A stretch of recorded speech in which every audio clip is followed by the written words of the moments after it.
Hi good morning students. बहुत सारे students का ये क्वेश्चन था कि सर कब तक एडमिशन हो सकता है, एंट्रेंस कब तक होगा। तो हम आप लोगों को बता देते हैं कि जो भी बच्चे एडमिशन लेना चाहते हैं वो सबसे पहले क्या करेंगे, नए बच्चों के लिए है। जो बच्चे नए एडमिशन लेना चाहते हैं वो सबसे पहले क्या करेंगे, इस बार नया नियम हो गया कि आप 200 रुपये यूनिवर्सिटी को कटाएंगे और जो है उसके बाद फिर आप क्या करेंगे, चाहे जैसे महाराजा सुहेलदेव यूनिवर्सिटी को 200 रुपये आप कटाएंगे उसके साइट पर जा कर के।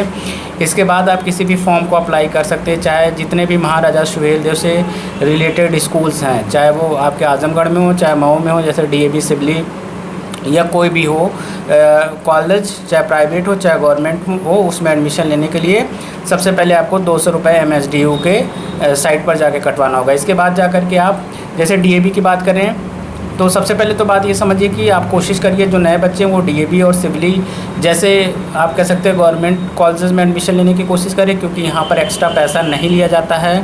जो भी आपका एडमिशन में लगेगा बस उतना ही चीज़ें, उतना ही चार्ज रखा जाएगा और स्कॉलरशिप की भी आने की ज़्यादातर उम्मीद रहती है यहाँ पर। और प्राइवेट कॉलेजेस की तरह से प्रैक्टिकल और सारी चीज़ों के नाम पर बहुत ज़्यादा शोषण नहीं है, लेकिन जो लीगल है वो तो चार्ज आपको देना ही पड़ेगा। तो इसलिए प्राइवेट कॉलेज से बचिए, ज़्यादातर कोशिश करिए कि गवर्नमेंटेड कॉलेज की तरफ मूव करने के लिए, चाहे वो सिवली हुआ चाहे DAV हुआ। अब जैसे बात रह गई कि जिन बच्चों को भाई नई कॉलेज कॉलेज आना है, जिनको नहीं प्रॉपर तरीके से है, वो अपना प्राइवेट कॉलेज की तरफ जा सकते हैं, वहाँ पर वो पैसा दे करके काम करा सकते हैं।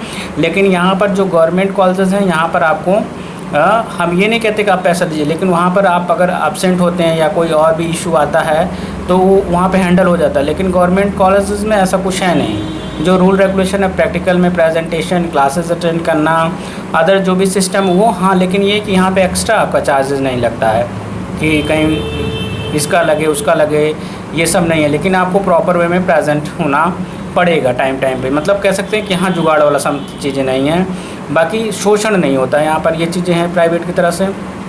इसलिए और इन कॉलेजेस में एडमिशन लेने के लिए आपको एंट्रेंस फॉर्म भरना पड़ेगा, एंट्रेंस में बैठना पड़ेगा, एंट्रेंस देना पड़ेगा, चाहे वो DAV हो चाहे सिवली हो।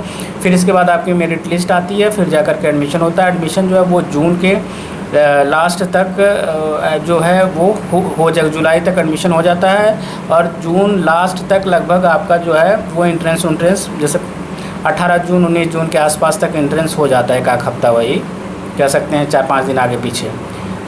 एक बात और थी, जो बच्चे ये जो BSc है वो तो एडेड है, उसका चार्जेस कम लगता है। MA भी DAV में एडेड है, उसका भी चार्जेस कम लगता है।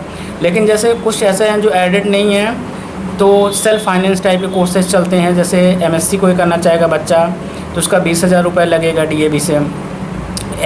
जूलॉजी से करना चाहे, बॉटनी से करना चाहे हमें लगता है मैथ से भी ऐसे ही होगा और फिज़िक्स भी ऐसे ही। लेकिन अगर कोई बच्चा MA करना चाहे, ज्योग्राफी से मैं, सोशियोलॉजी से मैं, तो वो एडेड है, उसका कम चार्ज लगेगा, 3,000-4,000 के अंदर में ही जो मिनिमम फ़ीस है वो लगेगा। लेकिन अगर नॉन एडेड है तो वो जैसे MSc कोई जूलॉजिस्ट करना चाहता है तो 20,000 एक साल का, फिर अगले साल 20,000 लगेगा।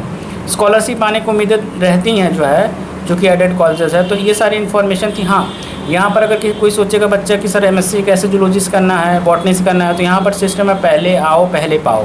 मतलब कि जो पहले इनरोल कर लेगा वो जो सीटें हैं तकरीबन यहाँ पर 29 सीट है DAV में जूलॉजी का। तो जो पहले आएगा, जो पहले अप्रूवल करके रजिस्ट्रेशन कर लेगा उसको मिलने का ज़्यादा चांसेस है। वहीं बात कर लें सिवली का, तो सिवली में एंट्रेंस होता है।